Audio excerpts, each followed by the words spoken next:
చేస్తున్నాం.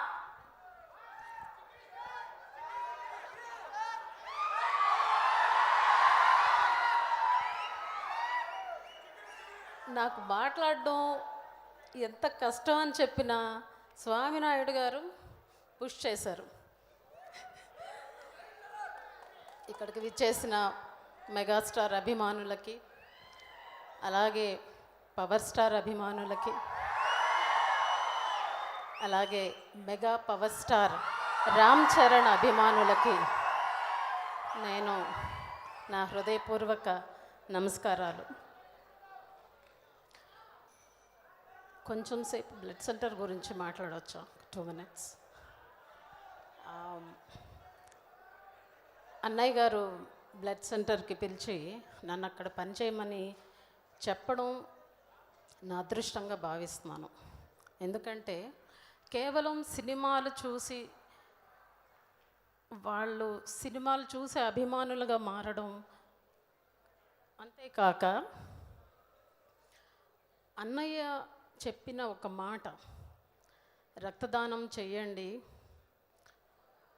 ప్రాణాలను రక్షించండి అనే ఒక మాట చెప్పినందుకు ఆయన్ని, చిరంజీవిని గారిని సినిమా యాక్టర్గా అభిమానించడమే కాకుండా ఆయన సేవా కార్యక్రమాల్లో ఫాలో అవడం, బ్లడ్ బ్యాంక్లో స్వచ్ఛందంగా రక్తదానం చేయడం, రక్తదాన శిబిరాలు కండక్ట్ చేయడం ఎంత ఓవర్వెల్మింగ్ ఉంటుందంటే ఇది కేవలం మెగాస్టార్ అభిమానులకు మాత్రమే చెల్లుతుంది.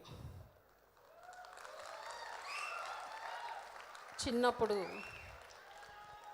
చిరంజీవి గారి అభిమానులు మాత్రమే విన్నాను నేను.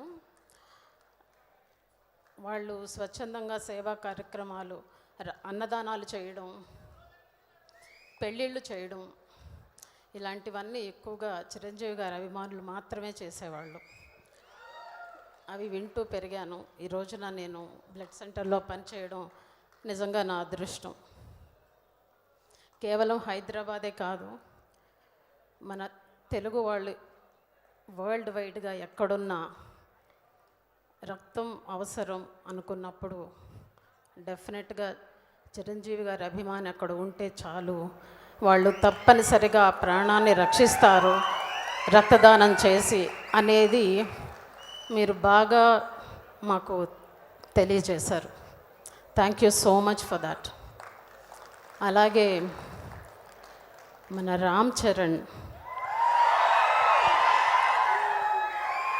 నిన్న బాబుకి దెబ్బ తగిలింది, బట్ త్వరగా తాను కోలుకోవాలని భగవంతుని ప్రార్థిస్తున్నాను. అయినా సరే మొండోడు వెళ్ళిపోయాడు షూటింగ్కి. తన కమిట్మెంట్కి హ్యాట్స్ ఆఫ్.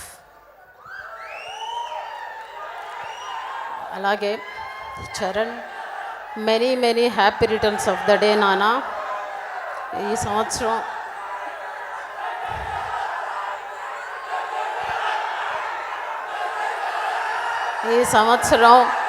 చరణ్కి చాలా స్పెషల్ బర్త్డే. తన 3 బిడ్డలతోటి చాలా సంతోషంగా, అభిమానులు అంతకన్నా సంతోషంగా జరుపుకునే పుట్టినరోజు ఈ సంవత్సరం. నానా, నువ్వు ఇలాగే మరిన్ని పుట్టినరోజులు నీ కుటుంబంతో, నీ అభిమానులతో జరుపుకోవాలని కోరుకుంటున్నాను. థ్యాంక్ యూ సో మచ్ నాకు ఈ అవకాశం కలిగించినందుకు. Thank you.